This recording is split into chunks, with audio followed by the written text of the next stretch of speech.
ఒక రాజు గెలుపుతో చరిత్ర ఈ వీడియోలో చూద్దాం రండి. హలో గాయ్స్, అందరూ ఎలా ఉన్నారు? నేను మీ తెలుగు అబ్బాయి వెంకితాలని. ఈ రోజు నేనైతే స్పెయిన్ కంట్రీలో మల్లోర్కా దీవులో అయితే ఉన్నాను. నా వెనకతల కనిపించే ఈ అద్భుతమైన కట్టడం పేరు వచ్చేసి పాల్మా క్యాథడ్రల్.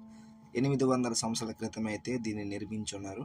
ముస్లిం రూల్ తర్వాత క్రిస్టియానిటీ కింగ్డమ్గా మార్చడానికి కింగ్ జేమ్స్ అనే రాజు ఈ మల్లోర్కా దీవిని గెలిచి మరి ఈ చర్చిని అయితే నిర్మించాడు. సో దానికే రాజు యొక్క శాపం అని కూడా ఈ ప్లేస్ అంటే పిలుస్తారు. మెయిన్ పార్ట్ వచ్చేసి రోజ్ విండో. నా వెనకతల చర్చ్ పై భాగంలో మధ్యలో కనిపిస్తుంది కదా రౌండ్ గా, అదే రోజ్ విండో.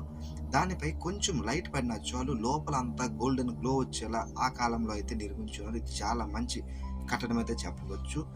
దీంట్లో పురాతనమైన చాంబర్స్ మరియు హిడెన్ రూమ్స్ మరియు ఈ దీవికి సంబంధించిన రహస్య ఇన్ఫర్మేషన్ అయితే ఈ చర్చిలో ఉందని మన ఇక్కడ చుట్టుపక్కల మాత్రం అంటూ ఉన్నారు.